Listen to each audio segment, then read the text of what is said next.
Youth Congress നേതാവ് Shri INTUC യൂണിയന്റെ general സെക്രട്ടറിയുമായ ശ്രീ ജിമോൻ കയ്യാല, കോൺഗ്രസ് നേതാക്കന്മാരായ ശ്രീ MK തോമസ്, ശ്രീ ബിജു പൂപ്പത്ത്, എയർപോർട്ട് യൂണിയന്റെ secretary Shri PP Biju, Shri Baby, autorickshaw union നേതാവ് ശ്രീ ബേബി, ശ്രീ MP ബാബു, പ്രിയപ്പെട്ട ശ്രീ നന്ദകുമാർ തുടങ്ങി കോൺഗ്രസിന്റെ പ്രമുഖരായ നേതാക്കന്മാരെ, പ്രിയപ്പെട്ട തൊഴിലാളി സുഹൃത്തുക്കളെ, ഇന്ത്യയുടെ 65ാമത് സ്വാതന്ത്ര്യദിനത്തോടനുബന്ധിച്ച് രാജ്യത്തെമ്പാടും ജനങ്ങൾ ദേശീയ പതാക ഉയർത്തിയും സ്വാതന്ത്ര്യ സമര രക്തസാക്ഷികളെ സ്മരിച്ചുകൊണ്ടും ഇന്ന് സ്വാതന്ത്ര്യദിനം ആചരിക്കുകയാണ്.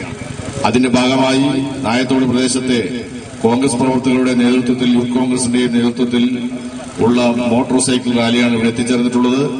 ഇവിടെ എയർപോർട്ട് മേഖല ഓട്ടോറിക്ഷ തൊഴിലാളി യൂണിയന്റെ നേതൃത്വത്തിലും ഇന്ത്യൻ നാഷണൽ കോൺഗ്രസിന്റെ നേതൃത്വത്തിലും ദേശീയ പതാക ഉയർത്തൽ ചടങ്ങ് നടക്കുകയാണ്. ഓട്ടോറിക്ഷ തൊഴിലാളി യൂണിയന്റെ പതാക ആദ്യം ഉയർത്തുന്നു. അതിനുശേഷം കോൺഗ്രസിന്റെ ആഭിമുഖ്യത്തിലുള്ള പതാകയും, അങ്ങനെ നമ്മുടെ നാടിനാകെ ഇന്ന് സ്വാതന്ത്ര്യദിനാഘോഷത്തിന്റെ ഒരു ഉത്സവമാണ്. എല്ലാ നല്ലവരായ മുഴുവൻ നാട്ടുകാർക്കും, കോൺഗ്രസ് പ്രവർത്തകർക്കും, തൊഴിലാളി സുഹൃത്തുക്കൾക്കും ഈ ഇന്ത്യൻ നാഷണൽ കോൺഗ്രസിന്റെ പേരിൽ രാജ്യത്തിന്റെ 65ാമത് സ്വാതന്ത്ര്യദിനത്തിന്റെ മുഴുവൻ ആശംസകൾ നേർന്നുകൊണ്ട് ഞാൻ എന്റെ വാക്കുകൾ സമ്മതിക്കുന്നു. നമസ്കാരം.